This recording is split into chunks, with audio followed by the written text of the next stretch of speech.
presencia de Dios es real, su gloria está visible, del norte y del sur vendrá, cielos abiertos en este lugar, pasión por un avivamiento,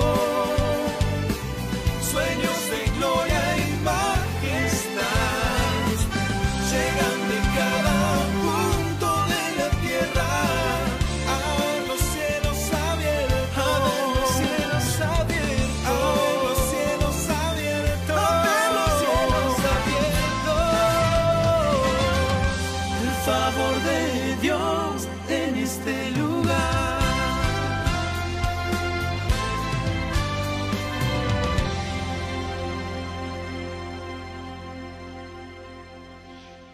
Hay un famoso o popular libro, se titula Los Generales de Dios, y narra la historia de diferentes hombres y mujeres del siglo pasado y del siglo antepasado que marcaron avivamientos, que trajeron moveres de Dios a la humanidad, que Dios los usó de manera poderosa. Pero cuando uno va al libro de los Generales de Dios y llega a los últimos capítulos, te embarga una tristeza muy profunda, porque la mayoría, no todos, pero me atrevo a decir casi un 90% de quienes fueron usados grandemente por Dios terminaron borrachos, terminaron enfermos de cirrosis, que es una enfermedad que viene por el alcohol, fuera de su juicio cabal, en algún nosocomio, internados. Otros terminaron en juicios, en demandas cruzadas con otros ministerios, fornicación, en adulterio. Y uno se pregunta, ¿qué fue lo que falló al final de la vida? ¿Qué hicieron mal? ¿Por qué otros que no fueron tan relevantes en la historia no terminaron tan mal? Creo saber la respuesta. Se metieron con la presencia de Dios. Y la presencia de Dios trae solo dos cosas: vida o muerte. No hay algo en el medio. Cuando la presencia de Dios viene a una congregación, trae vida. Cuando se va, inmediatamente viene la muerte. Cuando David peca contra Jehová y es descubierto por el profeta Natán, él grita: no quites de mí tu presencia. No solo por el temor a la ausencia de Dios, sino porque él sabía que no hay lugares vacíos en términos espirituales. Si no estás lleno de la presencia de Dios, estás lleno de la presencia del enemigo. Es así. No hay alguien que diga, bueno, yo no quiero a Dios, pero tampoco al diablo, me quedo en el medio. O estás lleno de Dios o estás lleno de otro, pero siempre estás lleno de algo. Y donde debería estar la presencia de Dios, está la presencia del enemigo. Alguien debe oír este mensaje hoy, porque si en tu hogar no está la presencia de Dios, hay alguien más que está ocupando tu lugar. Hay alguien más que está ocupando el lugar que debería ocupar la presencia de Dios. Digo el tuyo porque eres el sacerdote que trae la presencia de Dios. Cuando en tu casa no hay paz, cuando hay griteríos, cuando se respira el ámbito tenso, es porque la presencia de Dios se fue. Y son espíritus los que te atormentan, los que no te dejan en paz. La única forma que los espíritus no te toquen, no te atormenten, es estar lleno de la presencia de Dios. Eso es lo que produce el arca. Y cuando uno va a la Biblia, yo titulé este mensaje y esta serie, para que no se lo olviden, muy parecido a una película que dirigió Steven Spielberg y que protagonizó Harrison Ford, Los cazadores del arca perdida, no lo olvidarán más. Porque la Biblia está lleno de cazadores de ese arca que no podían encontrar. Quien cazaba, quien recuperaba, quien conquistaba el arca se alzaba con la historia, se alzaba con el bronce de haberlo logrado y además todo lo que el arca obviamente significaba. Pero cuando vamos a la Biblia vemos un periplo de la caja divina que no encuentra descanso. La Biblia, no los voy a aburrir con los detalles históricos, pero la Biblia narra que había un sacerdote llamado Elí, tenía 2 hijos, y un día Dios, porque siempre Dios avisa, nunca Dios te toma por sorpresa, nunca Dios viene y un día y te corrige y no lo sabías, siempre el Espíritu Santo te dice, cuidado, siempre. Y un día Dios le dice a Elí que sus hijos son unos perversos, que sus hijos están cometiendo algo gravísimo ante los ojos del Señor. Estoy leyendo 1 de Samuel capítulo 2, el versículo 12. El pecado de estos jóvenes, Elí, Es gravísimo a mis ojos. Y Elí era un anciano. Se enteró todo lo que sus hijos estaban haciendo. En otras palabras, sus hijos se acostaban con rameras, con mujeres que ofrecen servicios sexuales a cambio de dinero en la puerta del templo. Lo hacían dentro del templo, obviamente cuando la gente, imagino, no estaba allí. Usaban las ofrendas. Un hombre de Dios se acerca a Elí y le dice: así dice el Señor, por cuanto tienes desprecio y usas la ofrenda, porque honras a tus hijos más que a mí, porque te engordas con las ofrendas de mi pueblo, no voy a permitir que ni tus parientes sirvan. Y yo prometo, aunque había prometido que tus hijos me servirían, ahora yo prometo que no me servirán más, porque yo honro a los que me honran y humillo a los que me desprecian. Tremenda sentencia de parte de Dios. Dios me dice una cosa así y yo me dedico a vender cebolla. Me pongo una verdulería. Yo me dice una cosa así, yo me dedico a cualquier cosa, no sé, me trabajo de camarero, digo, se terminó mi relación con Dios tal como se conocía hasta ahora. No es que Dios le está diciendo, mira, si no te arrepientes, dice, no vas a servirme más, ni tú, ni tus hijos, porque los has honrado. No has querido tener problemas con tus hijos. Alguna vez yo dije esto y lo diré otra vez. Cuando la Biblia habla de bienaventurados los pacificadores, no está hablando de bienaventurados los que mantienen la paz. Mantener la paz no es lo mismo que ser pacificador. Mantener la paz es, mi hijo es un sinvergüenza, un maleducado, llega a la hora que quiere, consume pornografía en casa y yo no le quiero decir nada para mantener la paz en casa.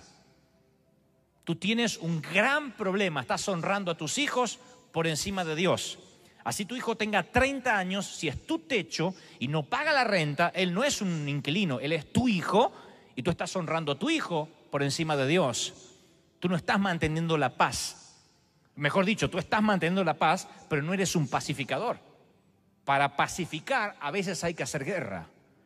Para pacificar a veces hay que confrontar, enfrentar. No es lo que nos gusta, a nadie nos gusta confrontar. Yo evitaría cualquier tipo de confrontación. Y cuando uno es líder o pastor y quiere evitar confrontar, tiene un grave problema de carácter. Porque hay de los que dicen, si confronto se me van estas dos familias. Si le digo que está haciendo mal, el diácono me dijo que se llevaba media iglesia.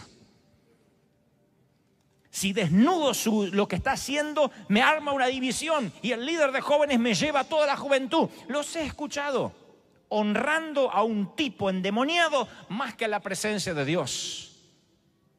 No es que eres un pacificador que confronta, que hace guerra para plantar la paz. Quieres mantener la paz, que es diferente.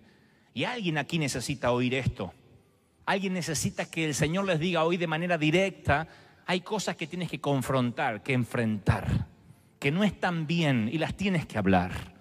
Puede que sea un socio, puede que sean tus hijos, puede que sea algo que hay que arreglar, sentarte en la mesa de la cocina y arreglar con tu cónyuge. No esperes llegar a la cama para ver si la cama por sí misma arregla los problemas que debieran arreglarse en el comedor. Tienes que hablar. El sexo no resolverá tus problemas matrimoniales. Tienes que hablar, enfrentar, no digo pelear, vamos a hablar, vamos a dialogar, apaga el celular, apaga la televisión y vamos a hablar. Necesitamos traer paz a nuestro hogar. Hay algo que te intranquiliza entre tus empleados, háblalo, confróntalo. Eso es ser un pacificador. Yo quiero paz, porque cuando permites la presencia de otra cosa que no sea la presencia de Dios, el demonio tomará lugar. Y es como la humedad que se mete en una piedra, te va humedeciendo, humedeciendo, y un día te levantas lleno de musgo y dices, ¿cómo me mojé tanto con el enemigo? ¿Cómo me ensucié tanto? El enemigo no tiene apuro para llevarte a la destrucción. Solo dale tiempo y él hará su trabajo. No puedes bajar la guardia, no la puedes bajar.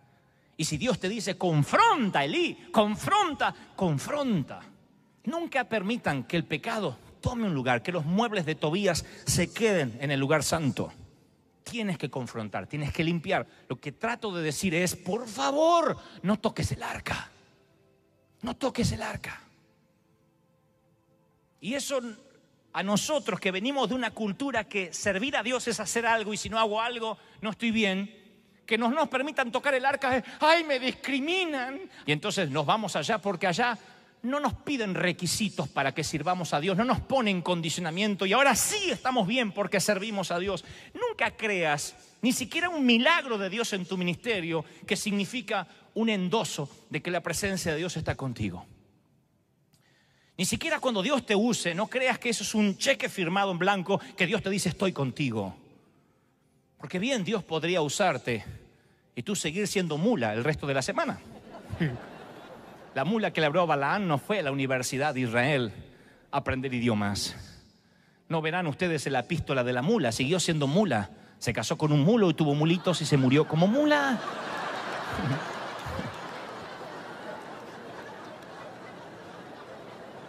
Ay, tengo temor, terror de que algún día la presencia de Dios se vaya y no me haya dado cuenta. Hablé de eso también, de inconsciencia espiritual.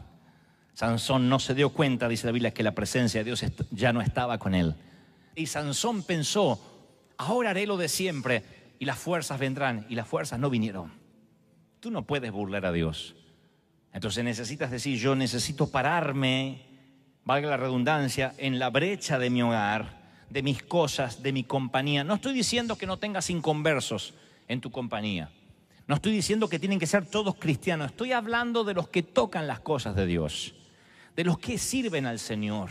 Tú puedes engañar al pastor, a quien te llena la forma, a la secretaria, pero no puedes engañar a Dios. Elí, por alguna razón, hace caso omiso. Dios le habla y a él no le importa. No hace nada con sus hijos. Y piensan, hey, el arca está aquí. Está bien, mis hijos cometen algunos infortunios, pero el arca está aquí, ¿qué podría fallar? Y un día llegan los filisteos, los enemigos de toda la vida de Israel, y los rodean.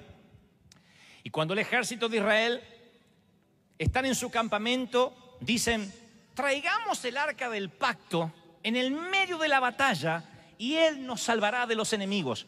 El arca no era para eso, el arca era un sitio de adoración.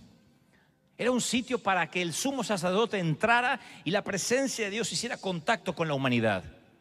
Pero ellos de pronto dijeron, usemos la presencia de Dios como talismán mágico. La usaremos para tener poder. Vuelvo al libro Los Generales de Dios. Me pregunto por qué terminan locos, borrachos, en adulterio, en pecado, y trato de ver cuál fue el crack.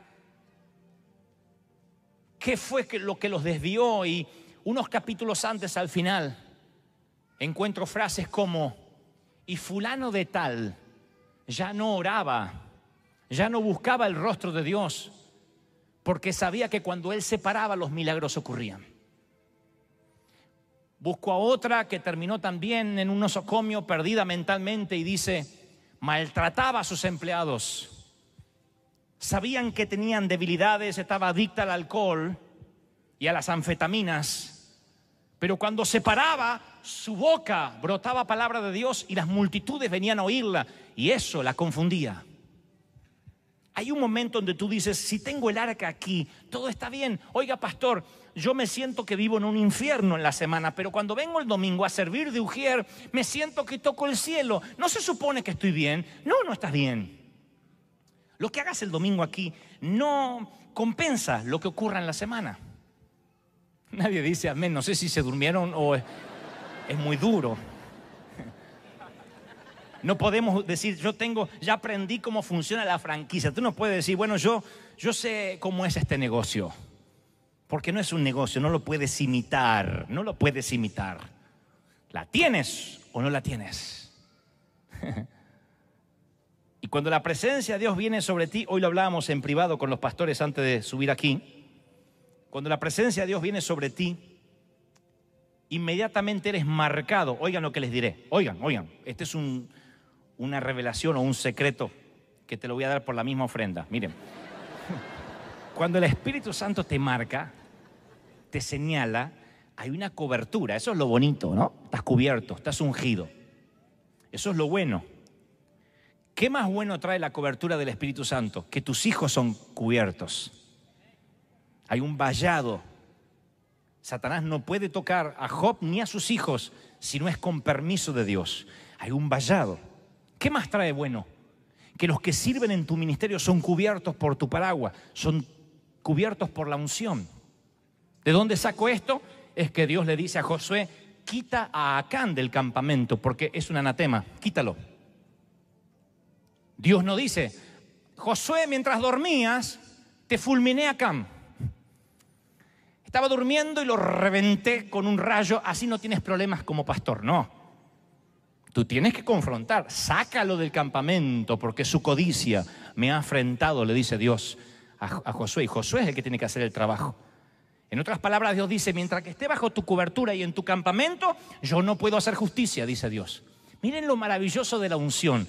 Para los que tienen dudas, y dices, yo vivo con un esposo inconverso, entonces mi vida es un infierno, ¿cómo hago? Tu unción, aunque él todavía no se haya arrepentido, tu unción lo protege a tu esposo.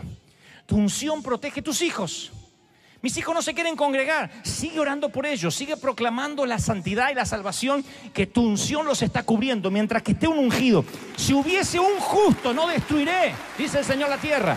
Si hubiese uno, ¿me siguen? Si hubiese uno, una ciudad entera sería perdonada si hubiese un justo. La unción de uno genera una radiación divina. ¿Me siguen? Eso es lo bonito. Ahora va lo que no es lindo. Cuando estás marcado por el Espíritu Santo, Satanás dice, no lo podemos tocar porque está ungido. Pero si Dios lo ungió, es porque es peligroso. Así que envía a sus demonios a que anden como león rugiente, esperando un momento en que baje la guardia. Un momento en que baje la guardia. Tú nunca la puedes bajar, pero ellos están allí. ¿No te pueden tocar? No te pueden tocar, pero acechan. Nuevo nivel de unción, nuevo demonio asignado. Nada que ver con la suegra, eso es si te vuelves a casar. Nuevo nivel de unción, nuevo demonio asignado. Y acechan. Este es el punto. Cuando Dios pone el ojo sobre ti, Él mismo marca en la atmósfera celestial que eres importante para el reino y automáticamente te expone como un capitán, como un general. Favor Day tiene mucho más riesgo de caer, mucho más riesgo de tropezar que cualquier otra iglesia que no tiene la presencia de Dios. ¿Por qué? Porque la presencia de Dios te expone. No solo los domingos aquí, los cielos se abren, los ángeles están y el rey se sienta aquí, sino que hay una conmoción porque en el sur de California, por años los demonios no se preocuparon y dijeron, nada pasa allí, los pozos han sido tapados, Azusa es historia, la gloria de Dios no está, pero la gloria ha vuelto al sur de California y ha estado aquí y los cielos se conmueven y la atmósfera se transforma. Alguien tiene que decirme, ¡amén! ¡Aleluya! Voy a terminar esta primera parte de los cazadores del arca perdida. Llevan el arca, estos sonsos grandes. Mi viejo decía sonso grande, que era la manera de insultarte con cariño. Sonso grande. Llevan el arca y la ponen en el medio del campamento y dice, ahora sí, tenemos la victoria. Y empiezan a victoriar y a cantar y a gritar y a gritar y a gritar y tienen un cultazo de 8 horas. Los filisteos, cuando oyeron el murmullo o el griterillo, mejor dicho, de todos los israelitas, dijeron, ¡ay de nosotros! Porque esta gente es muy poderosa. Tal vez terminemos siendo esclavos de ellos. Tienen que armarse de valor, filisteos. Los escuchan gritar. Dios está con ellos. Hasta el enemigo sabía que Dios había estado en el pasado con Israel. Necesitas oír esto. El Dios que estuvo ayer contigo no sirve para hoy. Tu relación que tenías ayer con Dios no te sirve para hoy. No puedes vivir del humo de las experiencias pasadas, del fuego del ayer. No puedes vivir de las migas de lo que alguna vez fue pan. Necesitamos hoy la presencia de Dios. ¿La quieren hoy? ¿Quieren la presencia de Dios de verdad? Hoy. Cada día yo puedo recordar los estadios donde Dios me llevó, o los países donde Dios me llevó, y nada de eso me endosa para que hoy la gloria esté sobre mí. Dios no bendice por historial. Dios no te bendice porque tu padre fue pastor. Dios no te bendice porque tú alguna vez predicaste. Dios no te ungirá porque, bueno, tú eres nieto de pastor. Oh, no creas eso. Ni siquiera te ungirá porque estás muchos años en la iglesia. Nacer en un garage no te hace un automóvil. Es que la gloria de Dios esté contigo, no la hoja de vida, la gloria de Dios. Ellos gritan de tal manera que los enemigos se asustan, pero aún así dice, bueno, vayamos contra Israel y si nos toman de esclavos, que nos tomen. Y se van a la batalla. Y contra todo lo que se imaginaban los filisteos y los israelitas inclusive, el pueblo de Israel cae a filo de espada. 30.000 soldados de infantería mueren ese día de Israel. Israel no tenía una pérdida así en años, jamás. Pero el pecado de los hijos de Elí, allá en el secreto del campamento, los trajo a una derrota pública. Lo que hagas en el ropero, lo que hagas en el secreto, siempre te derrotará públicamente, siempre. Tú puedes borrar el historial de internet y dices, sé cómo funciona esto, nadie lo descubrirá, pero te traerá una derrota, pública, que todos verán. Siempre. Solo es cuestión de esperar. El diablo no está apurado. Tú dices, nadie sabe lo que yo dije, nadie sabe. Nadie lo sospecha. Pero tarde o temprano eso sale a la luz allí, cuando estás en el frente de batalla. Jóvenes, no salgan a batallar si tus cuentas no están arregladas con Dios. Cuando te presentas una ofrenda ante Dios, arregla con tu adversario, dice el Señor. No sea que tu adversario te acuse y tu ofrenda pierda valor y pases vergüenza. Arregla con tu adversario, arregla la situación. Arregla tu vida, ponte a cuenta con Dios antes de salir a la batalla, porque te va a pasar lo de Israel, no solo la muerte y la mortandad que vino a todo el campamento, sino que les robaron el arca. El próximo domingo les contaré dónde va a parar ese arca, pero el arca se va de la casa de Dios y se presume en los próximos 40 años no regresará más. Les robaron la presencia de Dios. Les robaron el arca. No puedo creer que el arca haya sido robada. Algo que era lo más preciado, era la conexión que ellos tenían con Dios. Un día la presencia de Dios se fue. Cuando en esa mortandad mueren los hijos de Elí en la batalla y regresan a darle la noticia a las nueras de Elí. Una de ellas estaba por parir y literalmente tiene el hijo y luego muere, no sin antes gritar, ¡Icabod! ¡Icabod! Icabod es la palabra más triste de todas las escrituras. Hay solo 2 traducciones para Icabod. Icabod significa la gloria de Dios ha sido desterrada. Y la otra traducción es la presencia de Dios ha partido. Icabod. Y así llamó a su hijo para que tuvieran memoria de que hubo un día, una hora en el calendario de Israel en que la iglesia dejaría de ser tal como la conocían. Icabod, Icabod, Icabod, la gloria de Dios ha partido. Algún día esa gloria partió de las grandes catedrales y partió de los grandes estadios. Algún día estuvo, pero un día se fue y Sansón no se dio cuenta. Mi esposa me conoce y le digo, Liliana, si ves que dejo de ser un hombre de Dios, dímelo antes en la intimidad. Dime, eres un fraude, dímelo, eres un fraude. Porque entonces pediré morir, pediré que el Espíritu Santo me lleve antes de traer vergüenza a la iglesia. Pero dímelo. Icabod. Hubiese preferido no conocer tu presencia que luego de conocerla, perderla, cantan los salmos de David. Hubiese preferido nunca haber visto el rostro de Dios que después de haberlo visto, despreciarlo. Nunca, jamás. Quien se enamora de Dios puede olvidarlo. Icabod es la palabra prohibida para Favor Day. Les he dicho a los pastores una sola cosa: honren la presencia de Dios. ¿O no? Lo he dicho, se lo he dicho una y otra vez. ¿Qué consejo? Honra la presencia de Dios. Hónrala cada vez. Y cuando uno empieza dice, sí, ¿qué otra cosa se supone que voy a hacer? Por supuesto, es casi los primeros palotes, es básico, ¿cómo no lo voy a hacer? Pero vienen los tiempos en que alguien te hace propuestas que no puedes aceptar. Vienen los tiempos en que te sientes tentado a que otro haga el trabajo por ti. Viene el tiempo en que alguien viene y te propone dinero a cambio de que tú hagas componendas con la unción. Y allí se prueba tu carácter. No permitiré que la unción se vaya de aquí. No permitiré que el arca sea quitada de Favor Day. Hay toda una generación en todo el mundo, la generación de Ichabod, la generación que la Biblia describe que no conoció nunca la presencia de Dios. Eso es lastimoso.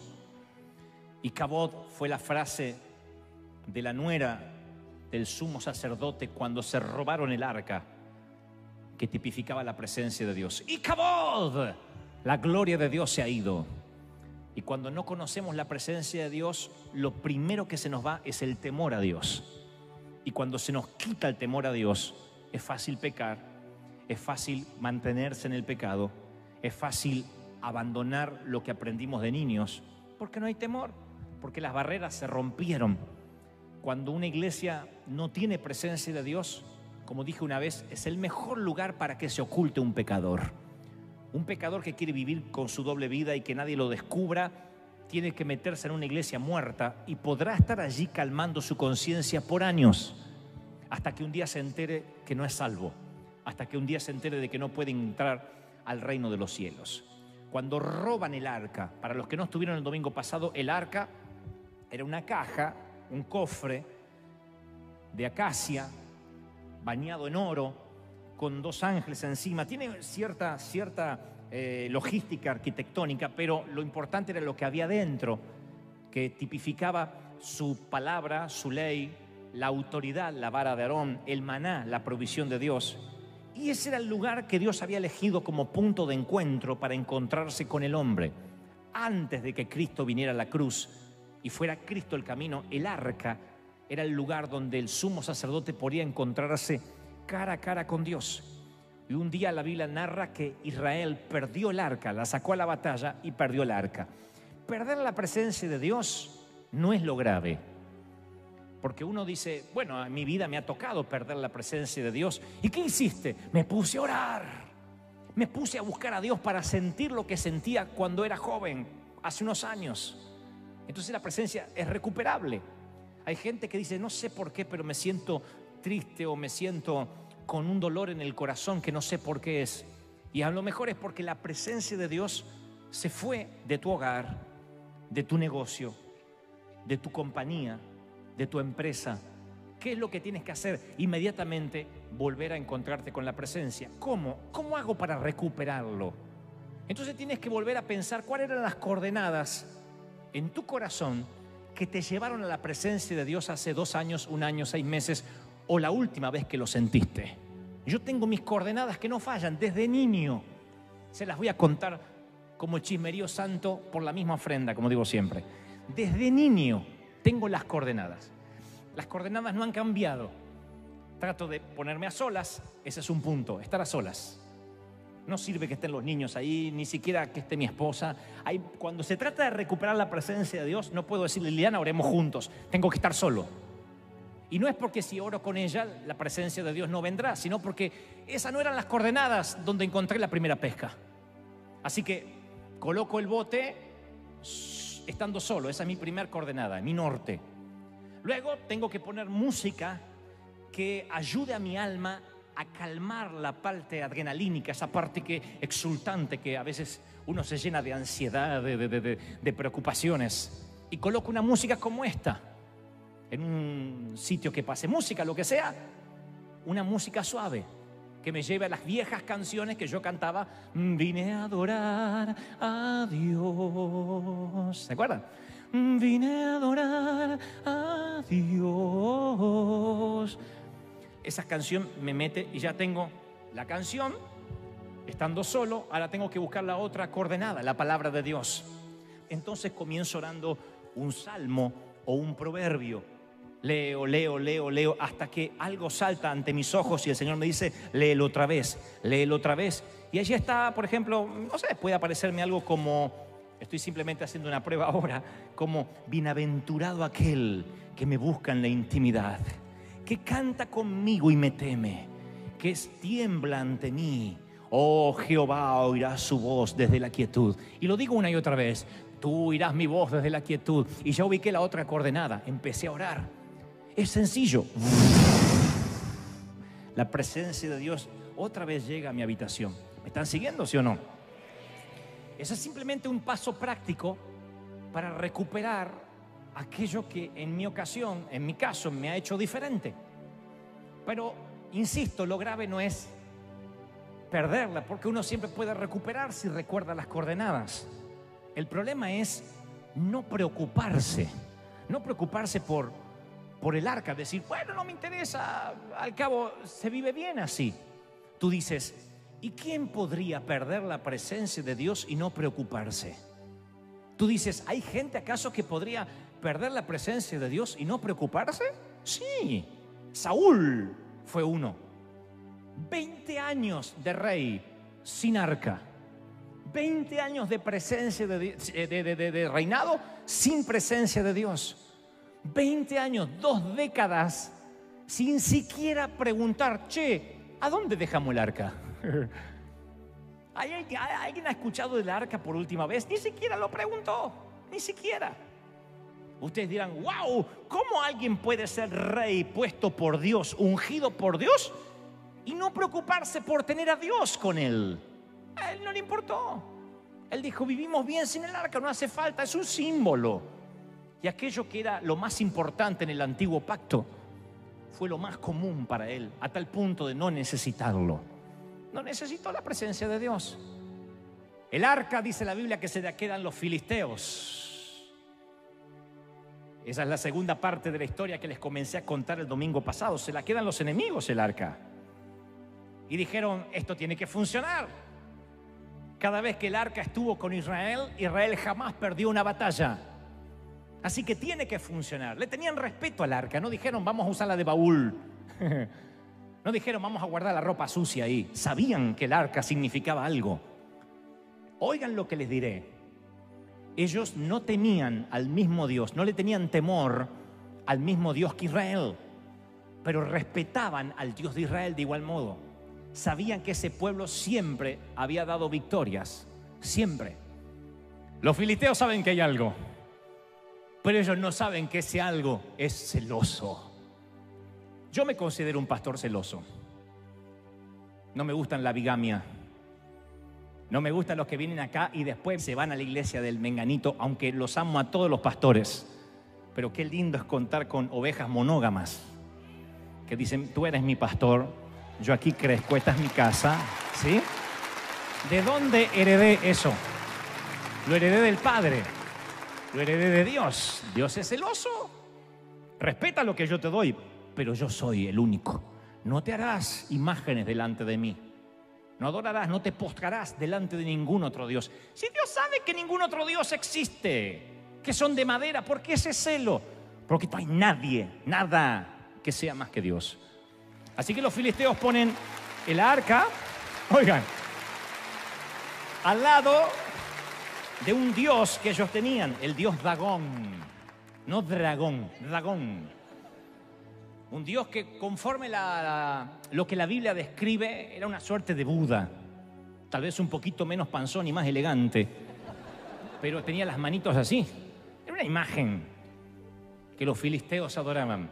Y pusieron el arca al lado diciendo, si con un dios nos iba bien, imagínense que juntamos 2 dioses. Usted dice, ¿qué mentalidad puede pensar algo así? ¿Cómo Dios va a comprometer su gloria con alguien más? No creerán la gente que hace eso hoy en día. Bueno, yo tengo una doble vida, yo sé que estoy en pecado, pero estoy yendo a la iglesia. Peor es no ir a la iglesia, así que estoy poniendo de mí.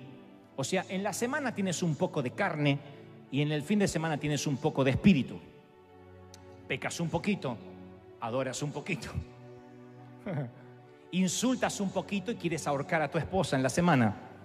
Y con las mismas manos levantas a Dios y quieres tocar el trono de la gracia. Dagón y el arca. No puedes tener dos dioses. No puedes. Es imposible. Y entre las cosas que a la gente no le gusta que esté en la Biblia es preferible que seas frío o caliente. Ahórrame el vómito. Si eres tibio, te tengo que vomitar de mi boca. Es preferible que seas frío. ¿Dios prefiere que seas carnal antes que un medio carnal? Sí. Dice la Biblia eso. Dios prefiere que seas o que mueras por ser muy espiritual o que mueras por ser muy carnal.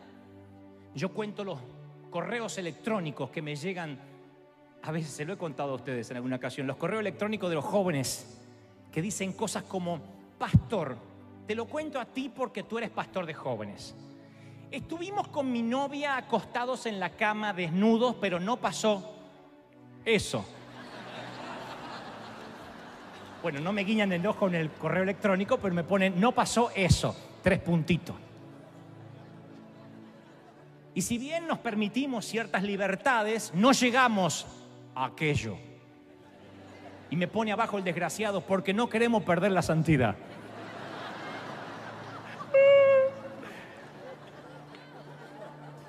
Y yo tengo una tentación de contestarle y decirle: hacelo bien.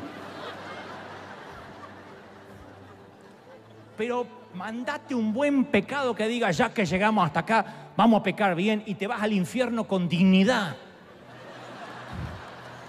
Satanás, soy un buen pecador. ¿Dónde está más caliente, más calentito para mí? Es bíblico. Pero ellos creen que si me mandan un correo electrónico a mí y no llegaron a aquello, a concretar el acto sexual, entonces no están en pecado. Lleven esto a cualquier área. Bueno, yo lo insulté, pero no lo agarré a trompadas. Yo no la odio a mi suegra, no la soporto nada más. Dagón y el arca. Y tú no puedes alimentar el ego de la carne diciendo: tengo la presencia de Dios, porque cuando mezclas, el problema es la mezcla, decía un tío borracho.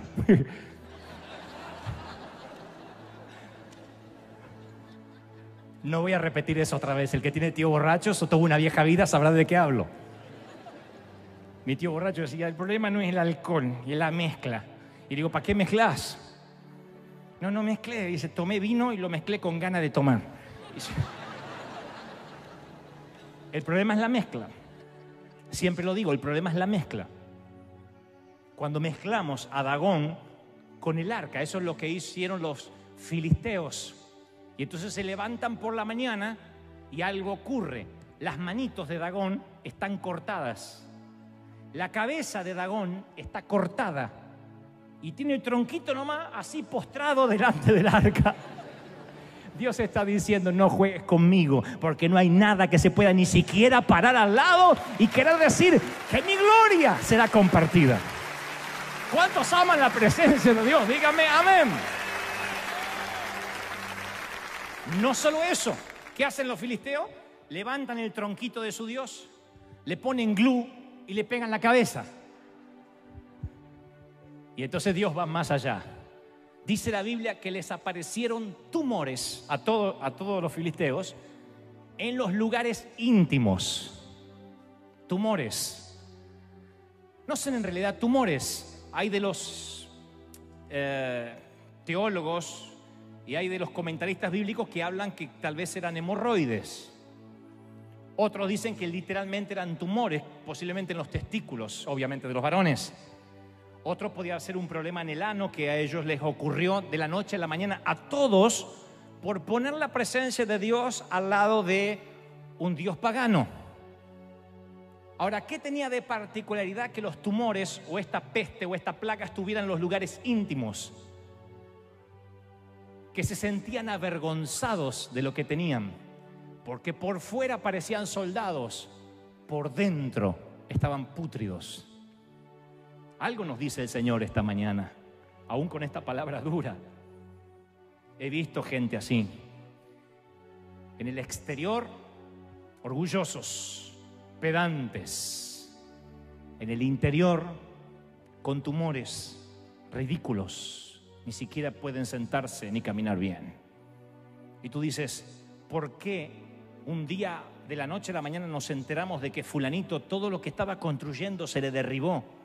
Y no es que de la noche a la mañana se le derribó todo. A veces se tarda 5 años, 3 meses, 8 meses en que se ocasiona un derrumbe de la noche a la mañana. Son las pequeñas grietas que comienzan hasta que un día se derrumbó por completo. Y cuando vas a su corazón, te dice cosas como: yo tenía un tumor oculto que nadie sabía.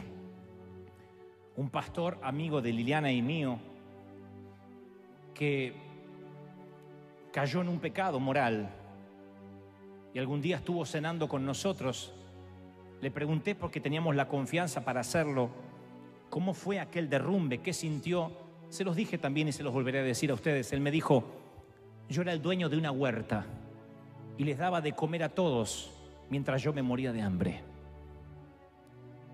Esta palabra va para alguien. Hay alguien que está ministrando a otros, que está dando lo que ya no tiene para dar, que sigue por inercia, pero ha perdido su contacto con la presencia de Dios. Y eres el dueño de una huerta, dándole de comer a muchos. La huerta siempre estará allí porque Dios respalda su palabra, pero tú ya no tienes comunión con Él. Hace años que no recuerdas las coordenadas siquiera de cómo era encontrarte con Él. Y necesitas encontrarte con Él, porque algún día serás el eco de lo que alguna vez fue la voz de Dios. Algún día serás la sombra, un zombi de lo que alguna vez fue una persona viva que servía al Señor. Veo a los filisteos con tumores, pero no los subestimemos a los filisteos, son inteligentes. Ellos no permitirán que el tumor siga avanzando. Ellos saben que están en un problema. No tendrán temor a Dios, pero reconocen que aquí hay algo que no pueden manejar. A veces los mundanos, los inconversos, tienen más temor de Dios que nosotros, que todo el día estamos tocando lo santo. Así que los filisteos dicen: hay algo acá. No sé qué hicimos mal, pero estos tumores no son hereditarios. No sé qué hicimos mal, pero estos tumores no vinieron de la noche a la mañana ni llovieron del cielo. Así que no queremos tener nada que ver. Y se empiezan a preguntar: ¿qué haremos con el arca de Dios? Y alguien responde: cualquier cosa, pero que no se quede con nosotros. Cualquier cosa, pero que se vaya de aquí. Ellos podían arrepentirse, podían decir: Señor, queremos conocer al Dios de Israel. Pero dijeron: no queremos, queremos que se vaya. ¿Qué declaración más patética? ¿Alguna vez preferiste la ausencia de la presencia de Dios en lugar de rendirte a lo que Él te estaba reclamando que cambiaras? ¿Alguna vez renunciaste a la presencia de Dios en lugar de rendirte a un reclamo que Él te estaba pidiendo? ¿Hay algo que Dios te está pidiendo que tienes que entregar en el altar? Y sabes que cada día que te niegas a entregarlo a Dios, vas perdiendo un poco de la presencia de Dios, y aún así no te importa. La pornografía son agujeritos como un colador, y el aceite se te va perdiendo. Y un día, como Sansón, harás fuerza, pero esta vez no te habrás dado cuenta que la presencia de Dios se fue. ¿Están oyendo lo que les digo de parte del Señor? Hay un momento en que preferiste la ausencia, dijiste: bueno, yo prefiero ahora no meterme con la presencia de Dios. Y aunque parece que tu excusa es noble, es patética, hay de la gente que me ha dicho: pastor, yo amo la presencia de Dios, pero déjeme resolver unas cositas primero. Déjeme que resuelva unas cositas primero. Cuando yo resuelva algunas cosas que yo sé que están mal, yo sé que le ofenden a Dios, por eso no quiero servir a Dios, porque yo sé que así no puedo servir a Dios. Y como aquel que se automedica porque tiene la abuela en casa y le dice: tomate esto que te va a hacer bien, en vez de ir a un médico, empieza a ensuciarse su estómago y su corazón con medicina que Dios no te envió. Gente que dice: cuando yo me sienta más espiritual voy a acercarme a Dios y mantendré esto hasta que me muera. Tú no puedes sentirte sano para ir después al médico. Tú no puedes decir, cuando yo me sienta puro, voy a adorar a Dios. Este es un hospital. Aquí no nos preocupamos ni nos ofendemos cuando la gente viene en pecado. Favor Day es un lugar para pecadores, para gente en reparación. Este no es un lugar para gente santa. El cielo es para gente santa. Este es un lugar para reparar corazones. Es un lugar para pecadores. Este es un lugar, Favor Day es la iglesia de los homosexuales. Favor Day es la iglesia de los divorciados, la iglesia de los separados, de los abandonados, de las mujeres golpeadas, de los abusadores sexuales, de los pedófilos. Esta es la iglesia, le gusta a quien le guste y se rasgue las vestiduras quien se las rasgue. Esta es la gente que yo estoy pidiendo que venga a Favor Day, la iglesia de los pecadores, porque no encontrarán un cambio en ninguna otra parte. ¡Aleluya! Esta es la iglesia para la gente en reparación. Yo quiero gente más impura cada vez. Si quisiera santos, entonces no sería pastor. Iría a un monasterio. Pero esta es una iglesia donde vienen los pecadores a cambiar de vida. Y lo fascinante es que yo no tengo que hacer nada. Yo no hago la tarea del Espíritu Santo. No tengo que controlarlos cómo viven, si son casados en primeras nupcias. Yo no tengo que preguntarles si tienen relaciones sexuales o cuál es su elección sexual. ¿Qué prefieren tener en la cama al lado? Yo no tengo que preguntarles eso. Solamente tengo que predicar y el Espíritu Santo los convence de pecado y dicen, esto está mal. Yo necesito que la presencia de Dios esté en mi vida. ¡Aleluya! ¡Santo! Terminaré con esto. David, el mata gigantes, gladiador, el héroe, el superhéroe de la época. No hay un sitio donde no vaya David y todos digan, oh. Tiene cierto atractivo con los hombres y con las mujeres. Seduce su seguridad. Subyuga su unción. Quienes no lo recuerdan por el niño matagigantes, lo recuerdan por el trovador. Y los que no, por el príncipe de las batallas. O lo que es mejor, su majestad, el rey de Israel. Pero cuando él sube al trono, dice, no puede ser que mi antecesor estuvo 20 años apoyando el trasero en un trono y nunca se preocupó por traer la presencia de Dios a casa. Así que va y la trae. Los detalles se los contaré en otro momento, pero la trae Israel. Y cuando la presencia de Dios entra, él tiene tanto gozo porque él desde chiquito escuchó por Samuel. Desde chiquito escuchó por sus padres lo que significa tener la presencia de Dios. Él sabe lo que es que un ejército enemigo se meta contra los escuadrones del Dios de Israel, cuando ese Israel tiene al Dios de los escuadrones descansando con ellos. Él sabe que nadie le podrá hacer frente. Es como que aquel que asume a la presidencia de la República y tiene garantizado la economía, la cultura agrícola, tiene garantizado el dinero, las finanzas, el tesoro nacional, y dice, todo va a andar bien porque Dios ya me lo dijo. ¿Por qué? Porque tengo a Dios durmiendo en casa. Así que David, no, el rey, el gladiador, el señor elegante, no puede aguantarse y mira el arca y se empieza a desnudar. Tranquilo, no me desnudaré más que esto. Se empieza a desnudar y entonces lo primero que se saca es sus ropas y luego se saca su pantalón y se saca toda su armadura y se pone un efod de lino y simplemente con el efod empieza a danzar. Es el rey de Israel. Él está danzando porque la gloria está allí. Y la hija de Saúl, su primera esposa, Mical, ella tiene cambiadas las prioridades porque desde chiquita se crió con un papá que le importaba un cuerno la presencia de Dios. Lo único que le importó siempre es guardar la presencia, guardar la imagen, que lo vean como un señor. Nunca le importó la presencia de Dios, nunca. Y cuando tú naces en una casa donde nunca valoran la presencia de Dios, no esperes que la vas a valorar cuando cumplas 30 ni 40 años. No te importará porque eres parte de la generación Icabod. Y a menos que Dios se te revele, serás como Mical. Desprecia a David y se le acerca y le dice, ¡qué porquería! Tú deberías dar el ejemplo a tus generales y andas semidesnudo como un Tarzán, usando taparrabos. Mi padre se avergonzaría de verte. Mi padre sí que era un rey. Nunca le vi mover la corona de su lugar. Con su túnica, con su forma de caminar erguido. Ese era un rey. Tú pareces un homeless. ¿Qué digo? Le estoy faltando el respeto a los hombres. Tú pareces un animal. Y David dice, y aún me haré más vil por causa de Jehová. Dice la palabra en el primer libro de Samuel, el capítulo 5 y el versículo 8. Primer libro de Samuel, el capítulo 5 y el versículo 8 dice lo siguiente. Convocaron pues a todos los príncipes de los filisteos y les dijeron, ¿qué haremos del arca del Dios de Israel? Y ellos respondieron, pásese el arca de Dios de Israel a Gat. Y pasaron allá el arca de Dios de Israel.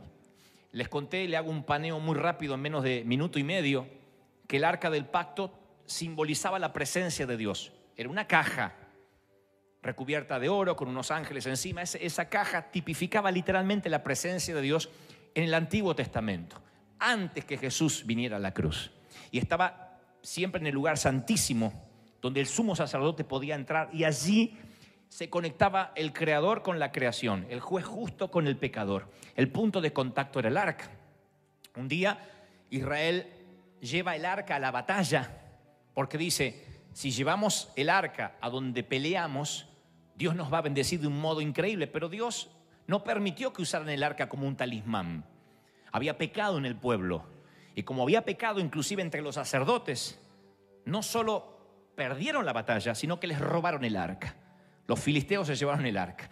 Y a partir de ahí empieza un periplo, una travesía del arca perdida. Los cazadores del arca perdida andan detrás del arca y no la pueden encontrar. Mucho antes de la saga de Indiana Jones. El arca se pierde, el pueblo de Dios ya no tiene ese contacto con Dios, era lo que los contactaba con el Señor, y empezaron a ser un pueblo sin arca, un pueblo sin presencia de Dios. ¿Dónde está el arca en este punto, en este servicio, en este sermón, a esta altura de la historia? La tienen los filisteos. Y los filisteos, cuando la consiguen, empiezan a ocurrir cosas sobrenaturales feas. Se llenan de tumores, se enferman, las cosas empiezan a salir mal y dicen, no entendemos a este Dios, pero no podemos quedarnos con él. Tenemos que hacer algo. Enviemos a algún lugar el arca, y la envían a una ciudad llamada Gat. De allí era oriundo Goliat, quien se había enfrentado con David. ¿Se acuerdan la historia de Goliat? David y Goliat. Así que de allí era oriundo Goliat. De las 5 ciudades filisteas, la única que tenía rey era Gat, por su riqueza agrícola, por su riqueza ganadera, por lo que producía. Así que no fue casual que ellos dijeran, enviemos el arca a Gat. Enviaron el arca a Gat porque ellos querían relacionar la ciudad próspera con el arca. Ellos dijeron, vamos a mandarlo a la mejor ciudad que tengamos, porque hemos visto que donde está el arca hay siempre prosperidad con los israelitas. Dios siempre los bendice. Ahora nos llenó de tumores, nos llenó de problemas, pero tal vez porque no está en el lugar correcto. Y prueban de enviarla a una ciudad llamada Gat. Tratan de que a lo mejor ese arca les dé dinero, les traiga prosperidad, más riqueza agrícola, más riqueza ganadera, pero nunca la presencia de Dios va a dar soporte a ninguna agenda codiciosa. La presencia de Dios no sirve para utilizarla o manipularla para que Dios nos dé lo que tenemos ganas que nos dé.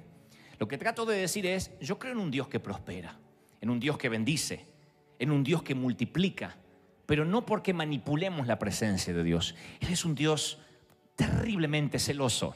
Y Él dice, si vienes a mí, yo te voy a bendecir. Si vienes a mí, yo te voy a prosperar. Pero quiero que vengas por lo que yo soy y no por lo que yo tengo. Así como un hombre cuya mujer cae rendida a sus pies y le dice, estoy enamorada de ti. Pero el hombre duda porque dice, a lo mejor me sigue por mis millones. A lo mejor me sigue por mi poder. ¿Cómo estoy seguro que amas al hombre por encima de las cuentas bancarias? Él también se muere de amor por ella. Él también se le corta la respiración cuando ella lo mira a los ojos, pero él duda y dice, ¿cómo sé si no me amas por mi poder? ¿Cómo sé si no me amas por mi cuenta en Wall Street? ¿Cómo sé que tú amas al hombre y si no tuviera nada me amarías igual? Eso es lo que se preguntaría un millonario ante una muchacha, o al revés, una mujer que es rica y tiene a alguien detrás y ella dice, ¿qué tal si me está buscando por mi dinero y viene esperando que yo me muera para cobrar la herencia? Dios es un Dios que tiene tanto, que bendice tanto, un Dios que prospera tanto, que cuando te acercas a Él, lo primero que pregunta es: ¿cómo sé que vienes porque me amas? Que esa canción que cantábamos recién, te necesito, Dios, más que ayer. ¿Cómo sé que eso es real? Que me necesitas y no estás buscando mi mano. El Señor, a través de su ministerio en la tierra, van a notar siempre que cuando se encontraba con un enfermo, Él no dejaba que se fuese enfermo. Pero lo principal era que primero le perdonaba los pecados. Primero trataba con el tema de su alma. Creo que el Señor tenía un detector para saber cuáles eran las motivaciones por las cuales se acercaban a Él. Y yo no sé en esta mañana qué te motivó a venir. Hay de los que dicen: yo vengo porque necesito sentir algo de parte de Dios, como lo siento cada domingo, porque mi vida está cambiando, mi carácter está siendo alterado gracias al Señor, mi familia ha mejorado, mis finanzas cambiaron. Pero hay otros que dicen: yo vengo a ver qué Dios me puede dar. Y ese egoísmo, como los filisteos, nunca provocará que el arca te dé bendición. ¿Soy claro? A Jesús se le acerca e inmediatamente hay que pagar un precio. Se le acerca al joven rico, dice: yo he cumplido todos los mandamientos desde que me acuerdo. ¿Qué cosa me falta? Vende todo lo que tiene, dáselo a los pobres y me sigue. Otro dice: yo te seguiré donde quiera que vayas. Ok, no tengo donde dormir, así que prepárate porque no habrá hoteles en esta gira. Otro dice: yo te seguiré, pero déjame que termine el funeral. Deja que los muertos entierren a los muertos. Siempre está el Señor exigiendo que dejes algo.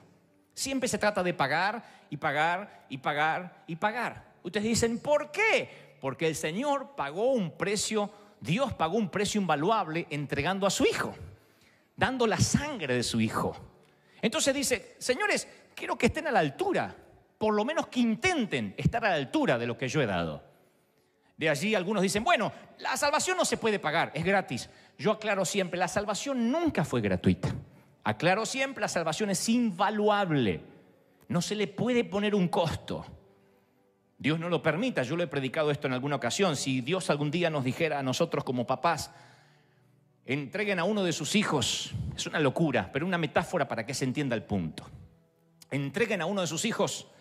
Sacrifiquen a Megan, a la niña de 3 años, para que por su sangre muchos sean salvos. Estoy diciendo una herejía, pero quiero que los padres se pongan en nuestros zapatos. Dios pide tu hijo. Y tú dices: yo no podría hacer una cosa así. Digamos que lo entiendes, que lo comprendes y con dolor entregas tu hijo para poder predicar. Porque a través de la muerte de tu hijo la prensa se conmueve y vienen millones y tú tienes los oídos de toda una ciudad. ¿Qué sentirías si después la gente que viene por peces y panes y no valora la sangre de tu hijo? ¿Qué sentirías si la gente dice: vaya, óreme al nene que me anda burro, y si no me voy al otro pastor? ¿Qué sentirías? Señora, un poco de respeto, me costó la sangre de mi niña. Cuando venga aquí, preséntese con temor y temblor. Ay, pero qué mal carácter. Yo pensé que era gratis. Esto nunca fue gratis. Hay una silla vacía en la sala de mi hogar cada vez que me siento a cenar. Y no puedo dejar de pensar que a lo mejor la sangre de mi hija fue en vano. Así que, por favor, no le falte el respeto a la sangre de mi niña. Eso diría yo. Eso le diría yo a los que vienen: no me hace una oracioncita, no me ora el pañuelito, óreme el calzoncito. Yo le diría: momentito. ¿Sabe lo que a mí me costó? Porque si no sabe lo que a mí me costó, salga y vuelva a entrar y que alguien le explique lo que a mí me costó. Eso es el enojo de Dios. Cuando la gente viene a buscar el arca, a ver qué me da, cuando los llevamos a Gat para ver si nos bendice los viñedos. El Señor no murió en la cruz para bendecir viñedos. La Biblia no es un talonario de cheques a punto de cobrar como se predica por ahí. Es precio, es darlo todo. Ustedes dicen: pero ¿hay beneficios? Oh, claro que hay beneficios. Aquí y en la vida eterna. Hay tesoros aquí y hay tesoros en el cielo. Pero el gran secreto, señores, es no buscarlos, es no esperarlos. Es decir, yo me doy todo. Esto lo van a entender los que aman, los que están enamorados. El que está enamorado no está diciendo: ¿y qué voy a conseguir? Solamente quiere entregarse, quiere dar. No importa lo que el otro te dé. Ni siquiera importa si eres correspondido o no cuando amas profundamente. Tú dices: ¿qué sé yo? Yo la amo. Yo lo amo. ¿Y qué quieres conseguir? No sé. Simplemente sé que es un sentimiento que no puedo controlar. Eso es lo que Dios pretende de nosotros. Que tengamos un sentimiento que no podamos controlar y decir: mire, a decir verdad, pastor, yo siembro, ofrendo, diezmo y todavía no he prosperado. Pero ¿sabe qué? Me importa un cuerno, porque yo vengo acá, lo adoro y sé que Él es mi Padre. Y si no viene ahora, vendrá más tarde. Yo voy a estar acá hasta que llueva. Hasta que llueva. ¡Aleluya! Pero los filisteos se hacen la pregunta y dicen, ¿qué haremos con el arca? ¿Qué haremos con la presencia de Dios? Porque la confusión nos hizo esperar. Los tumores nos hicieron esperar. Y los filisteos, que eran carnales, entendían que esto era algo espiritual. Así que dice que convocaron a los sacerdotes y adivinos para decirles, ¿qué vamos a hacer con el arca? Primera de Samuel 6:2. ¿Qué vamos a hacer? Díganos, ¿de qué modo la devolvemos? ¿De qué modo nos sacamos la presencia de Dios de encima? Ustedes dicen, ¿cómo pueden llegar a esa conclusión? Se los dije el domingo pasado y lo volveré a repetir. En esta misma mañana hay mucha gente pensando, ¿cómo me saco la presencia de Dios de encima? No me gusta. No me gusta lo que estoy sintiendo. Había una vieja canción que decía, cada vez que conozco al Señor me doy cuenta que le debo más. Cuando me acerco más, me doy cuenta que estoy más sucio de lo que creía. Y tú puedes elegir. ¿Te acercas más a Dios y te sientes más en deuda y tratas de arreglarlo? ¿O dices, prefiero alejarme, no me gusta lo que estoy sintiendo aquí?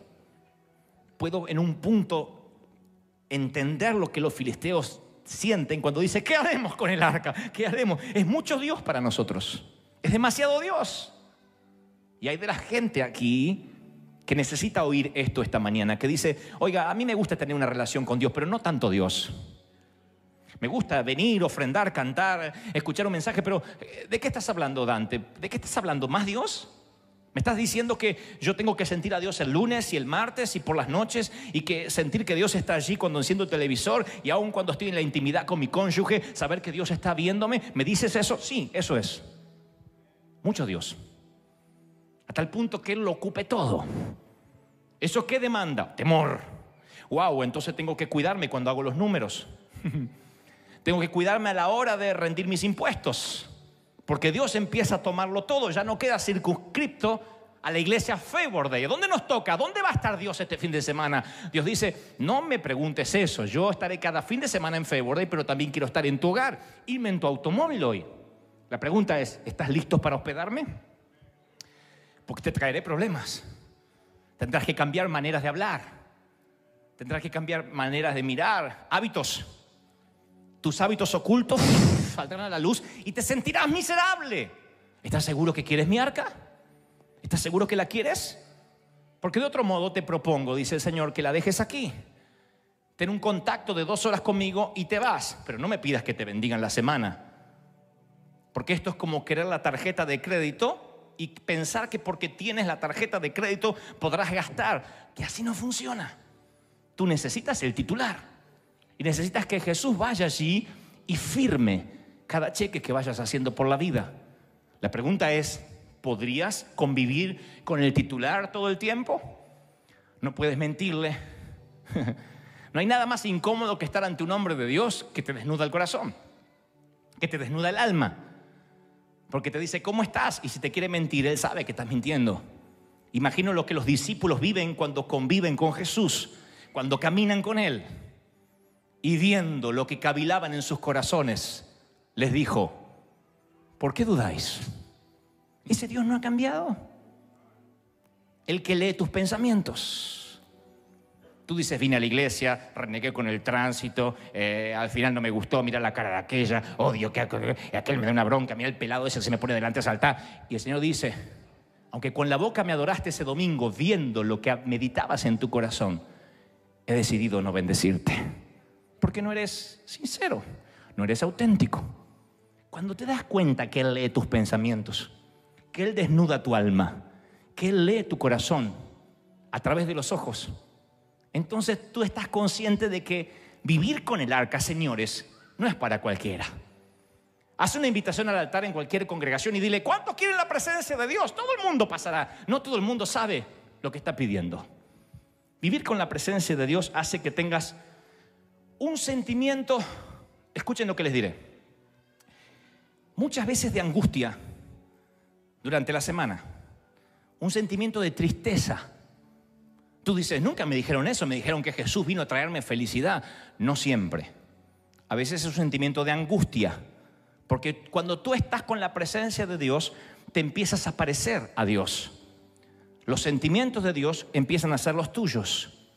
Y la Biblia dice que muchas veces el Señor gime por la tierra. Muchas veces Él siente dolor. Si te causa dolor ver como un loco entra al aeropuerto y empieza a disparar a mansalva, si te causa dolor ves que de pronto en Filipinas mueren 10.000 personas en solo unos pocos minutos, ¿qué crees que siente el Señor? ¿Crees que es un señor feudal jugando al ajedrez con los hijos? Una inundación por aquí. ¿Crees que está jugando con fichas? Él se lastima, se duele. Y cuando tú dices, Señor, quiero calibrarme con tu corazón, muchas veces te va a venir el dolor por los abortos, por las madres solteras, por los asesinatos, por las violaciones que anoche se produjeron mientras te preparabas para venir a la iglesia. Y vas a sentir angustia y no vas a saber por qué. Y la angustia te va a llevar a buscar el rostro de Dios. Señor, ¿por qué siento este peso? Es porque las cargas de las almas vienen sobre ti. ¿Estás listo para vivir con la presencia de Dios? No siempre es fácil. Dios no es un padre divorciado que le tocan 2 horas a la semana. Dios quiere la custodia completa de sus hijos. Todo el tiempo, todo el tiempo, todo el tiempo, todo el tiempo. Dios no te quiere 1 hora al día, Dios te quiere todo el tiempo. Quiere que se lo compartas. ¿Estás enamorado? Compárteselo. ¿Estás enojado? Dile, estoy enojado. Cuando yo veo a los jóvenes que no tienen modelos a seguir, no me motiva el amor, sino la bronca de la falta de modelos. El dolor por la televisión corrupta. La molestia de no poder ser una voz donde hay ovejas sin pastor. Y entonces enojado digo, Señor, estoy enojado. Y Dios no se va. Dios dice, por fin entendiste, cabezón, yo estoy enojado hace años. ¿Estás dispuesto a vivir con la presencia de Dios? ¿Sí o no? Los filisteos dicen, no. Vamos a poner esto, hacen un acertijo. Pongamos este arca sobre un carro. Y vamos a hacer que los bueyes se vayan solos. Hagamos ¡ah! Y que los bueyes se vayan. Si se van para el lado los bueyes donde vino el arca, sabremos que esto es de Dios. Si se van para cualquier lado es porque es casualidad. Pero vamos a llenar de ofrendas el carro donde estaba el arca para calmar a Dios. Ellos estaban acostumbrados que a los dioses se los calmaban con ofrendas. Así que ponen ofrendas que representaban los tumores que ellos tenían. Tumores de oro, ratones de oro. Los ponen allí ¡ah! Y mandan el carruaje. Y literalmente el arca se fue para el sitio donde había venido, a un lugar llamado Bet-Semes, el propio territorio. Dijeron los filisteos, nos causó tal calamidad la presencia de Dios, que si la carreta se desvía para otro lugar, bueno, entonces significa que fue casualidad. Pero si se va para el lado donde vino, es porque esto es de Dios. Y los bueyes se van, obviamente. La presencia de Dios sabe dónde ir, es un GPS que nunca falla. Y llega, voy a terminar con esto, llega a un campo de un levita en Bet-Semes, dice la Biblia, un agricultor llamado Josué, que estaba cosechando trigo en el valle. Y cuando ve que viene el arca, se alegra. Hace años que no saben del arca. Y ellos están en plena cosecha. Nadie que está cosechando despreciaría el arca, porque la presencia de Dios siempre trae cosecha, siempre trae multiplicación. ¿Están conmigo, sí o no? Cuando no buscas la prosperidad del arca, el arca trae multiplicación. Cuando el arca está en la casa de Obed-Edom, todo le prospera. Se los leeré en el próximo domingo, ya se los dije en algunos domingos anteriores, pero la Biblia dice que las ovejas, las vacas parían 3, 4, 5, 6 terneros. Hasta las nueras parían cestillizos. Sí. La historia dice que una tuvo octillizos, como si fueran perritos, cachorritos. Todo se multiplicó porque el arca estaba en la casa de Obed-Edom. Se hizo millonario en 3 meses. Así que imagínense cuando este betsemita ve el arca. Dice, wow, se viene la gran cosecha. Y otra vez la confusión. Dios dice, no. ¿Me amas por lo que soy o por lo que te voy a dar? Muchacha, ¿Me amas por lo que soy? ¿Me amarías con mal aliento, despeinado, desgreñado y sin traje? ¿O solo quieres mi Rolls Royce, mi casa en Beverly Hills y mis tarjetas de crédito? Ella dice, ¡ay, me ofende! Me ofende. ¿Me amas por lo que soy? No, qué tarado. Ok, porque así funcionan las cosas, muchacha. He tenido muchas mujeres que son cazafortunas. Nunca puedo saber si me aman por lo que soy o por lo que les doy. Ella dice, es sencillo, no me des nada y verás que aún te amo. Sí, pero ese es el problema. Quien vive bajo mi techo hereda todo lo que yo tengo. Quien se viene conmigo es bendecida. Usa mis automóviles, usa mis tarjetas de crédito, porque aún mis sirvientes son bendecidos por mí. Aún mis perros comen comida de caviar. Soy multimillonario, vivo en Beverly Hills. Soy una celebridad de Hollywood. ¿Cómo mi esposa no va a heredar todo lo que tengo? Por eso la pregunta te la tengo que hacer antes. No puedo tenerte en casa y no darte nada. Cuando entras a mi reino, a mi casa, heredas todo lo que tengo. Eso es lo que el Señor te está diciendo. Yo no te estoy preguntando y diciendo que no te voy a dar nada. Lo que sucede aquí es sencillo. Cuando te pegues a mi presencia, dice Dios, te voy a bendecir, te voy a prosperar, te voy a multiplicar. Solo dime que me amas. Solo dime que me amas incondicionalmente. Pero el arca seguirá trayendo problemas, aun cuando seas un levita y no un filisteo. La Biblia dice que cuando el arca llegó a la tierra de los levitas, vinieron un par de tontuelos. La Biblia no da nombre, menos mal que no los da. Y abrieron la tapa del arca a ver qué había dentro. Y murieron nada más que 50.070 hombres. Un estadio azteca casi repleto de gente murió esa misma jornada porque se atrevieron a mirar dentro del arca. Tú dices, ¡wow, qué Dios malo! Es que a la presencia de Dios se la respeta, se la honra, se le teme, pero nunca se trata de manipularla ni meter la mano a ver qué hay adentro. La presencia de Dios no se manipula. La presencia de Dios no se, decimos en mi país, no se da manija, no es sudor, es unción. ¿Estás ungido o no estás ungido? La gloria de Dios está o no está, no se puede inventar, no se puede manipular. Yo podría decirles algo como, oh, tengo la unción, aleluya, en este mano, oh, al que le toque se va a caer. Yo podría manipularlos de alguna forma y alguien me creería, pero sería solo manipulación humana que costaría la vida espiritual de mucha gente. Hay mucha gente que paga mucho dinero para ir a congresos en distintas partes del mundo y regresa tan hambriento como fue, porque fue a buscar la presencia de Dios y se encontró con gente que la está manipulando solo para obtener alguna ganancia. Y eso causa muerte espiritual. Ya no mueren físicamente como los 50.070 que murieron por mirar dentro del arca, pero mueren espiritualmente día tras día, domingo tras domingo. ¿No me creen? Recorran tantas congregaciones que hay por allí pululando de gente que está muerta pero tiene nombre de que vive. Iglesias que llevan la cruz pero no está Cristo allí. Iglesias que llevan su nombre pero Cristo está a las puertas llamando para que lo dejen entrar. ¿Qué pasó? No puede manipular la presencia de Dios. No hay una sola vez que me haya parado aquí frente a ustedes y traté humanamente de traer la presencia de Dios porque no puedo. No sé cómo se hace, no podría escribir un libro de cómo traer la presencia de Dios. No lo sé, no puedo abrir el arca y mirar qué hay adentro. No tengo idea, no sé cómo funciona, no sé qué coro es, no sé qué es lo que ocurre. Simplemente Él viene o no viene, no tiene que ver conmigo. Y Él vino, y Él está, y Él vive en Féborda y no puedo explicarlo. Y me gusta que no pueda explicarlo. ¡Aleluya! No es explicable. ¿Quieren eso? ¿Cuántos aman esa presencia por sobre todas las cosas? Rápido, póngase de pie. Levanten las manos al cielo y diga, Señor, yo quiero esa presencia en mi vida. No quiero otra cosa. No quiero otra cosa. Quiero tu presencia. Quiero tu gloria.